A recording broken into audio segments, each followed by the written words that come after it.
Hello and welcome to Juliet and Lucy's Quiet Leadership Revolution, the podcast for senior and aspiring leaders who want to make their voice heard and their impact felt through thoughtful, reflective, confident leadership. People who want to lead by example, bring others with them, and who are ready to learn and adapt to deliver brilliant results. I'm Juliet Corbett. And I'm Lucy Gower. And today we're going to be talking about navigating hybrid teams. So I started working 9 to 5 in an office 5 days a week. But over the years, that has shifted, massively accelerated by the pandemic. Now we have kind of fallen into this hybrid world of flexible working from home, everybody doing something different. And as a leader and a manager of a team, I think it can be incredibly difficult to navigate. So we're going to hone in on some of those things to think about if you're leading a team that are not all in the same room at the same time with you, in order that you can use some of the tips and tools to help your team learn, develop, and fundamentally deliver what is needed for the business that you're in.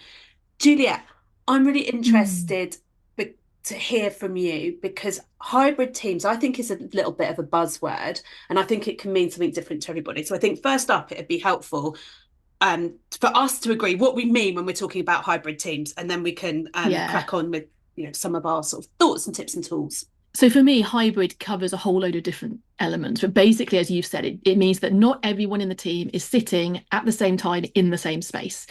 So that will include some people who are working remotely. So they are maybe at the same time, but in a different location and using technology to connect.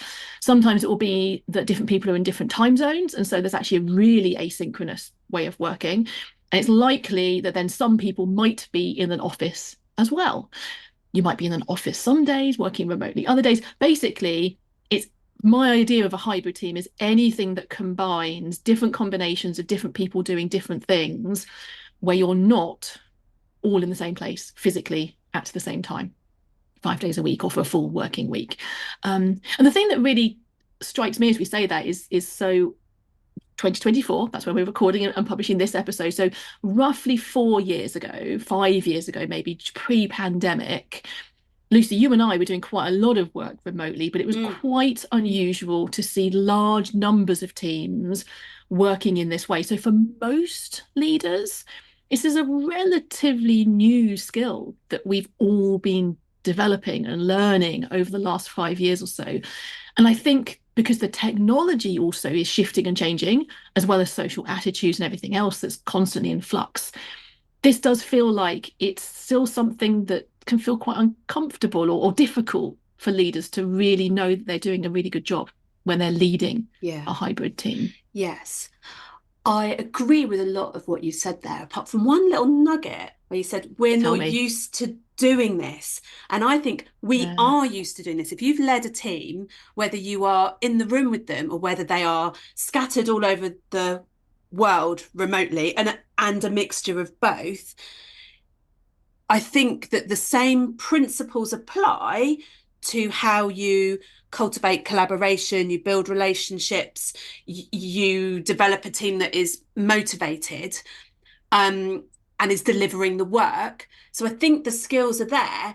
It's just the methods. It's not just the methods of communication, but it adds a layer of complexity if you're not all in the same room at the same time. So I think the principles apply, but how you apply them to this hybrid, different mode of working is the challenge. What's your thoughts? 100% agree. 100% agree. Yeah, I love it when you disagree with me as well. It's brilliant. I love it when you 100% agree with me as well. That says something about you and me, maybe. So no, definitely. I think it's really helpful actually to recognize that the underlying skills and experience is the same.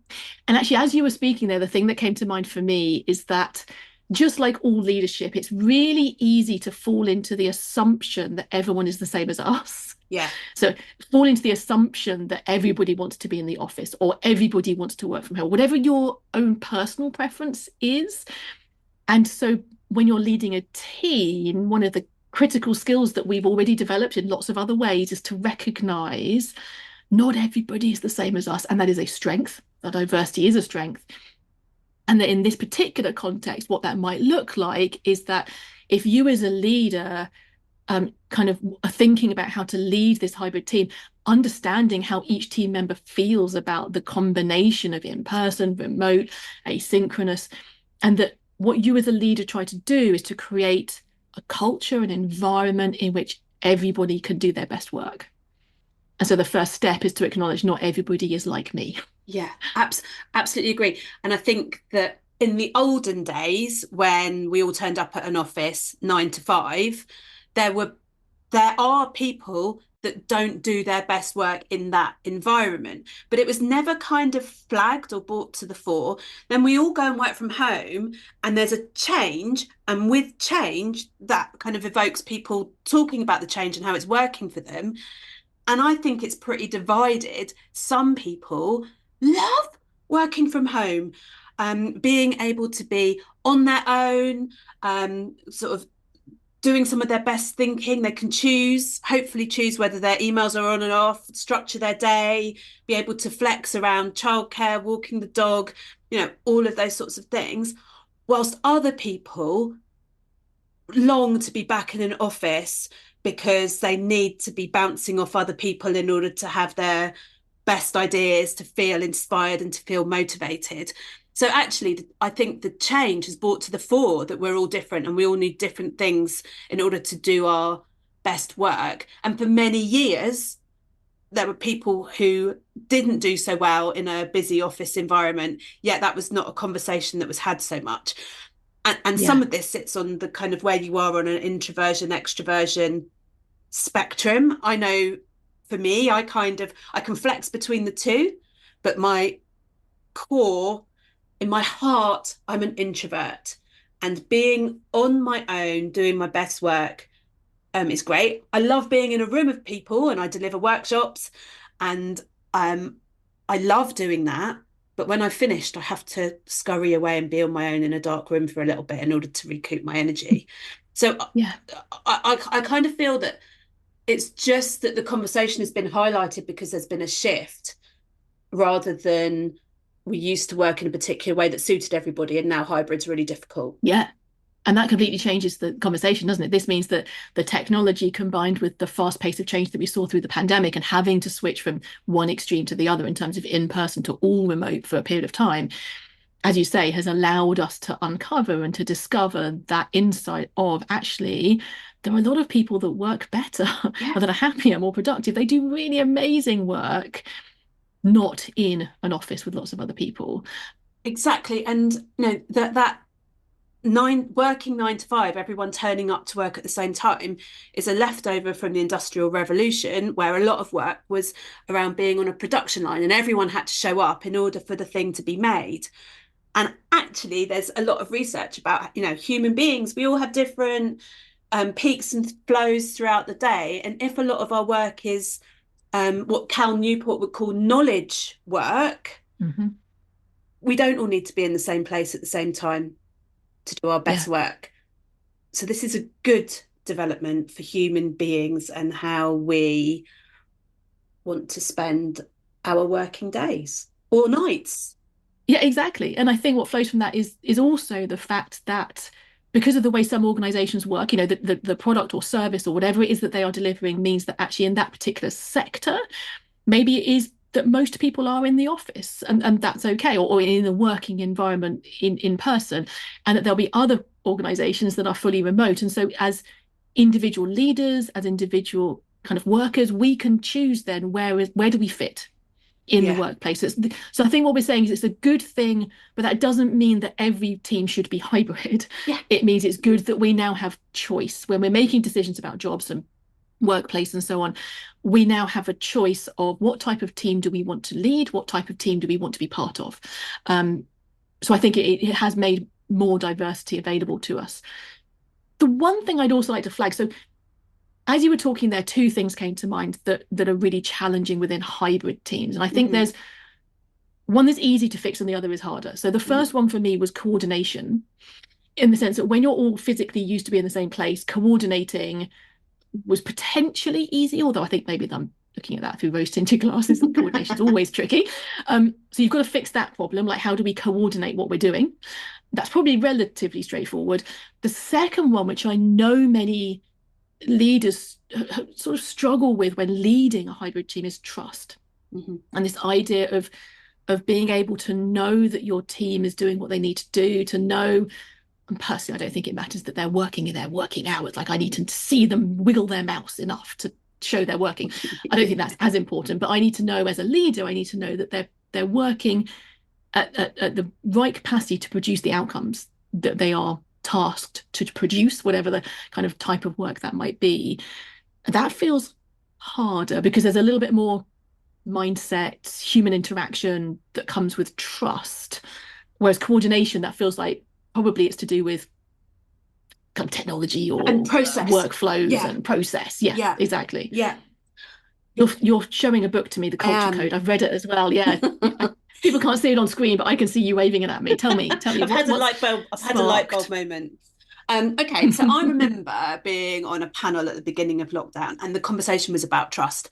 And the challenge for many leaders whose teams were now working remotely was trust, but it was like, we don't trust that they'll get the work done.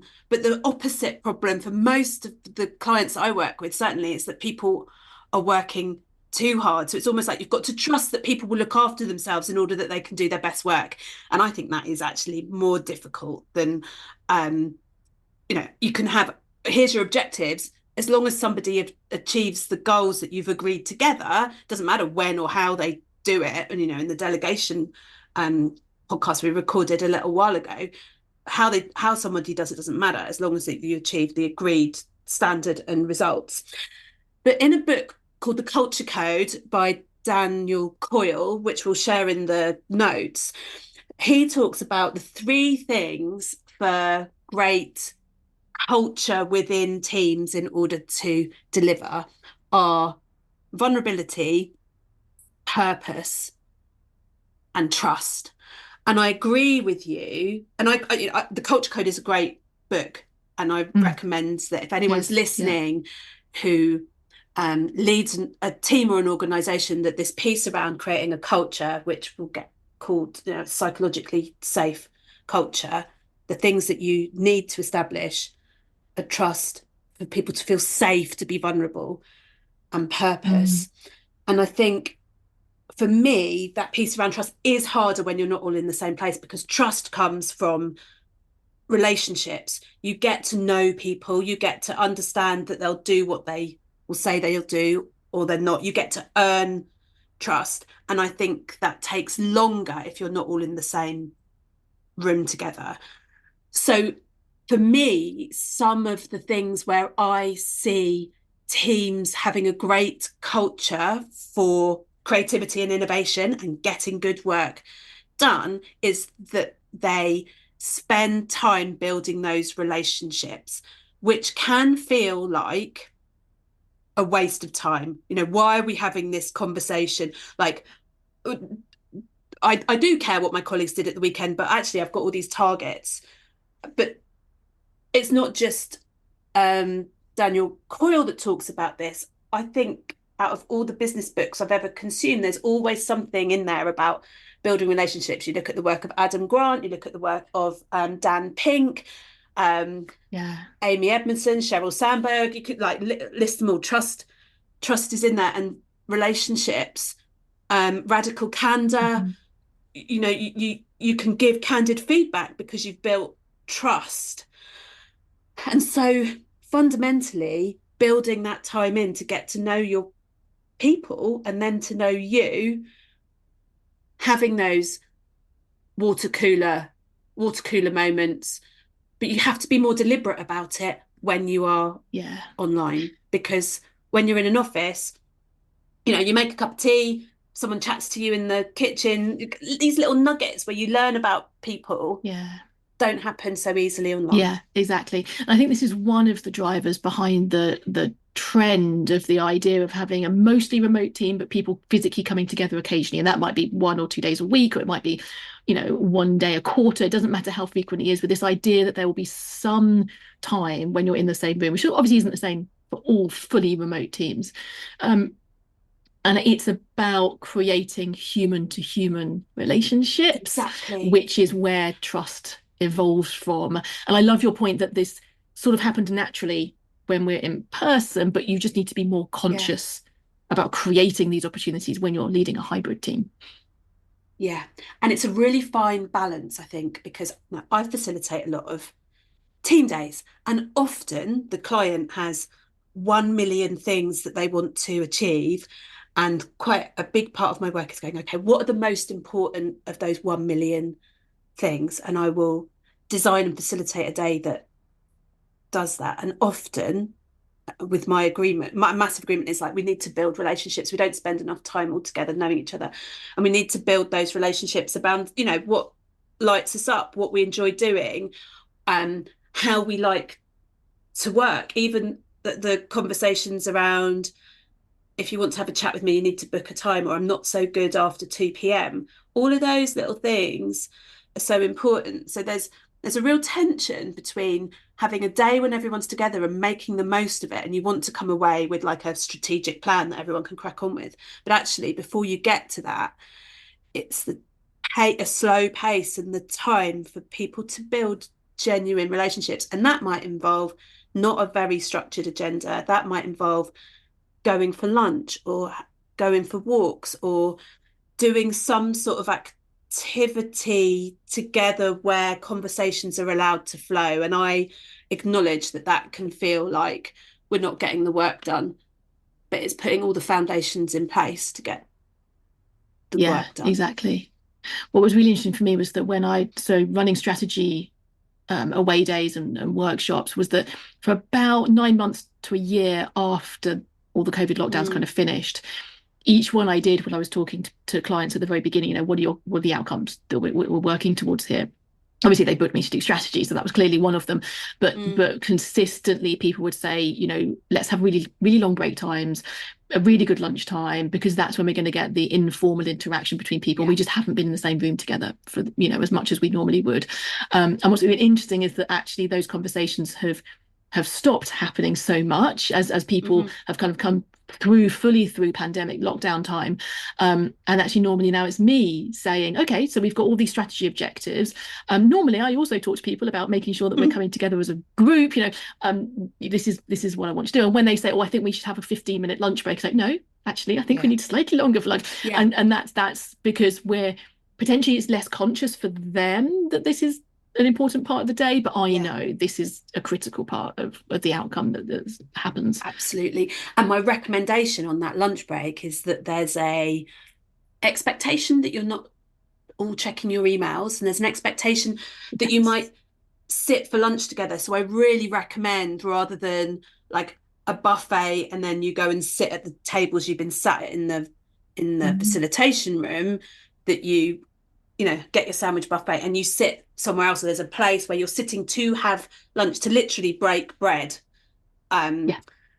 Yeah. because what can easily happen is that people are really busy, gets to lunchtime, everyone's on their phone desperately checking their email, and missing that really really valuable opportunity to have a chat with their Yeah. colleagues about Yeah. what they've been up to, or what's important, or what's bothering them. Yeah.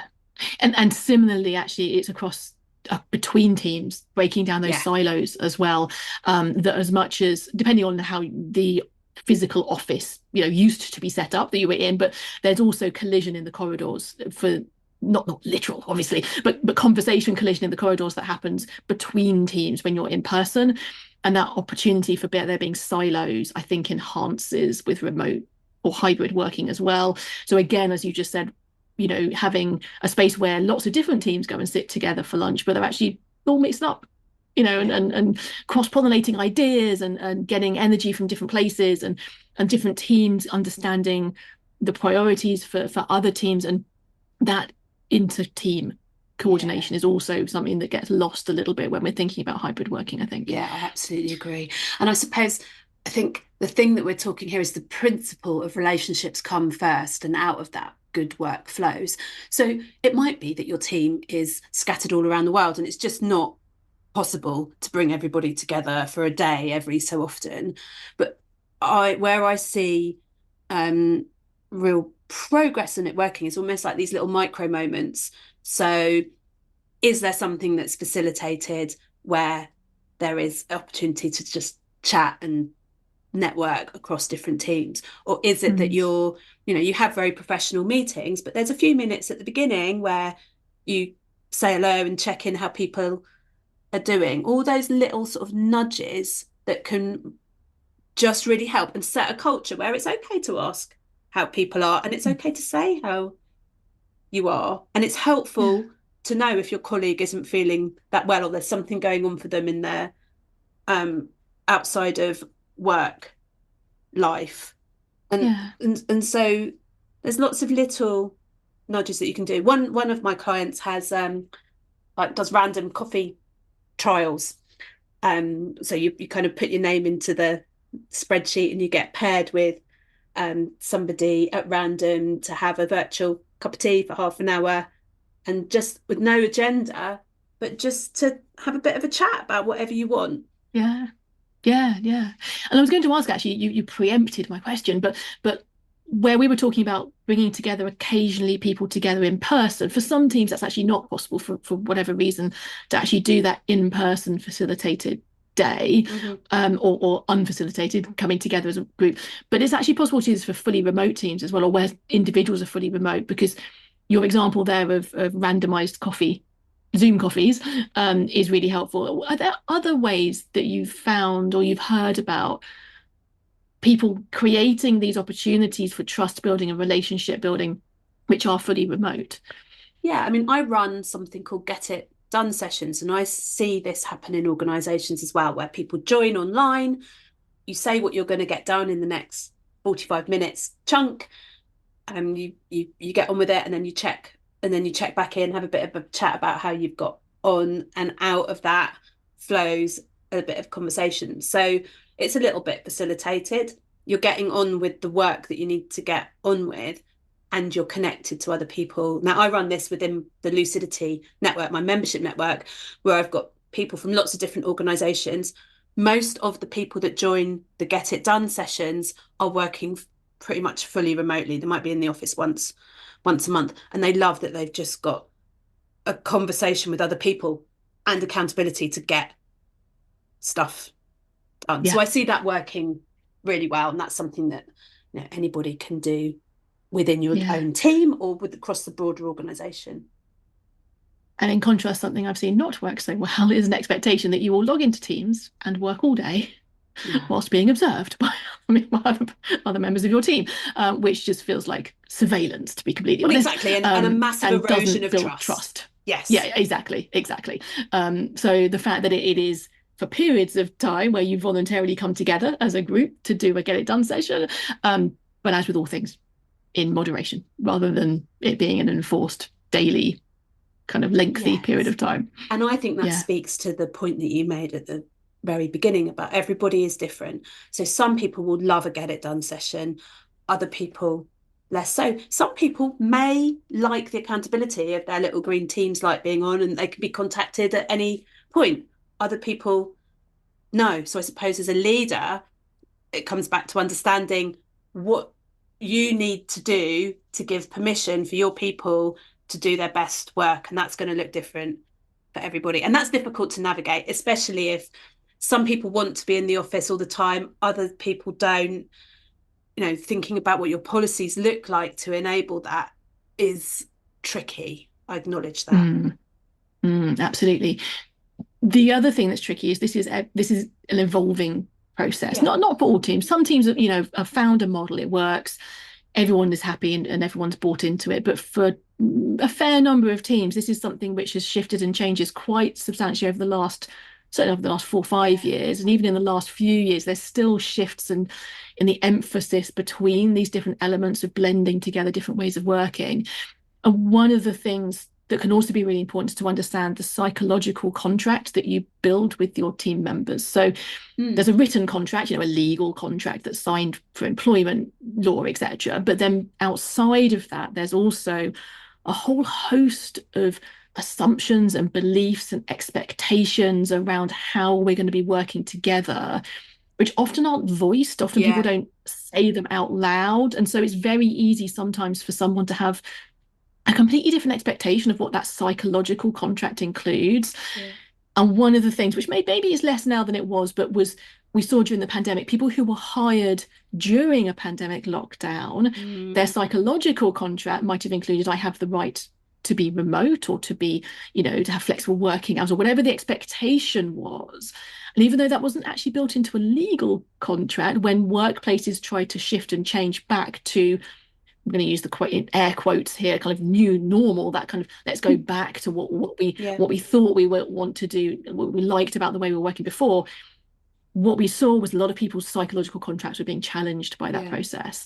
And so as a leader, understanding what are the things that your team, what's in their contracts is easy to assess, but what is also an expectation from team members, and where you find people resisting or challenging shifts or changes or adaptations in the way that you're working and combining these different ways of working.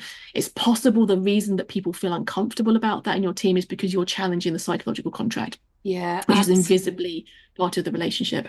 Absolutely. And I suppose with that psychological contract, it comes back to relationships. If you have a good relationship, you can say, well, my expectation about this was X, and the other person can say, well, mine was Y, and you're in a much better place to be able to figure out what might work on both sides than if you haven't got that relationship, and it often can just feel very tense. And what tends to happen is that people leave rather than, and organizations lose good people rather than have a candid conversation about expectations, what I need, and to figure out if there is a way forward that works for the business and for the individual.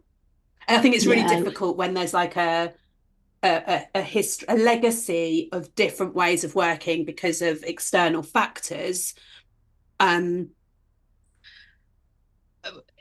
To think about how you manage that now that the world's different again. I think and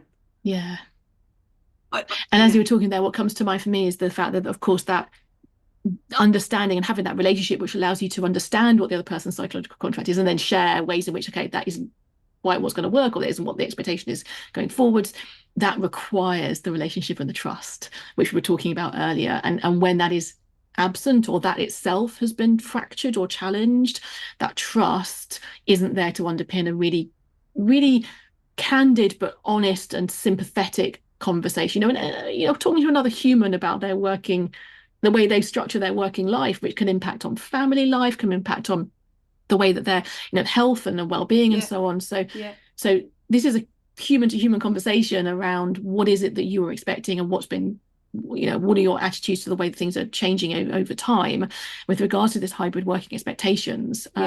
So it is about building the trust and the relationships to enable that conversation, so that we can all change and adapt as we need to. I agree. And I find a really helpful conversation starter is, help me understand how you feel, like why this is challenging, or help me understand why I'm feeling that this isn't quite working, because it kind of opens up a conversation rather than kind of, I don't know, parent-child judgmental judgmental conversation.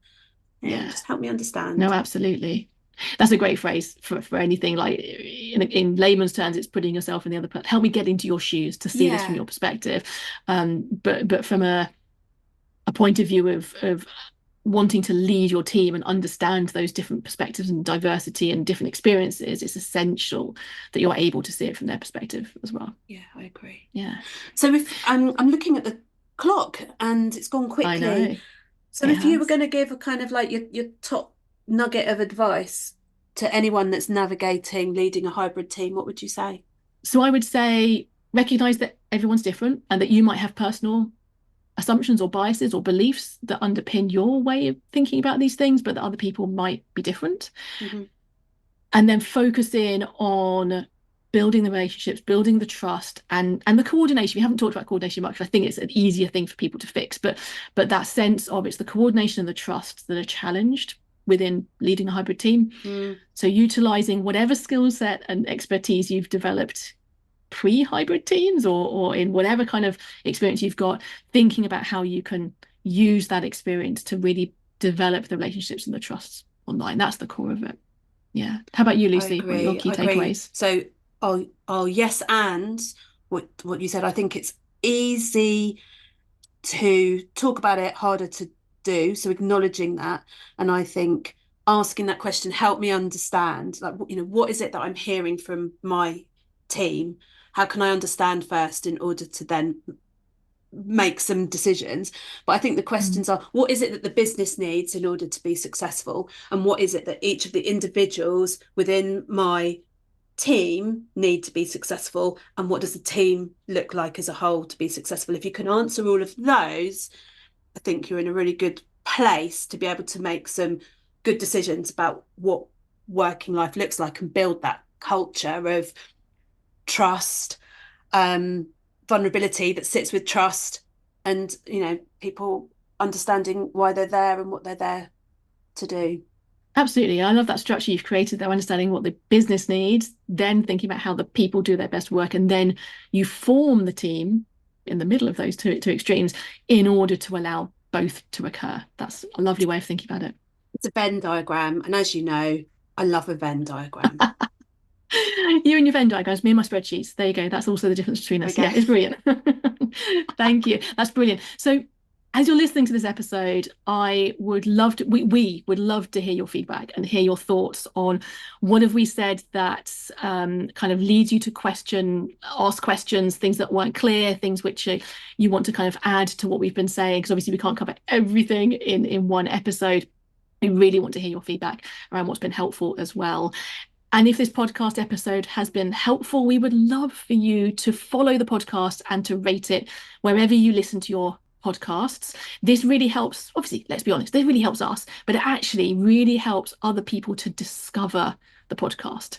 And I don't know about you, Lucy, but for me, the podcasts that I listen to are ones that other people have recommended that I go and 100%. Check out. That's the way this thing works. So please do rate the podcast and let other people know that you're finding this helpful. So that's it for today. Thank you for spending this time with us. And don't forget that if we want to make our voice heard and our impact felt, then we need to gift ourselves the space to think, the courage to lead, and the confidence to adapt. I'm Juliet Corbett. And I'm Lucy Gower. We hope you'll join us next time for the Quiet Leadership Revolution.